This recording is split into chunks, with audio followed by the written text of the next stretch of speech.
Guys, may nakita ko sa Facebook. Tanong siya. Tanong lang din sa mga anak ko kung alam nila yung sagot. Alicia, Kyle. Yes. Come here, I'm gonna ask you something. What? There's a question here. What? You read it. John is John. taller than Mark. And Mark is taller than Ben. Mark? Who is the tallest? John. Why? How Explain. can me? John is taller than John and Mark is taller than Ben. Daddy.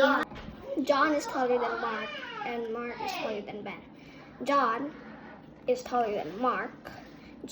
Like this is John's height and this is Mark's height and this is Ben's height. So John is the tallest.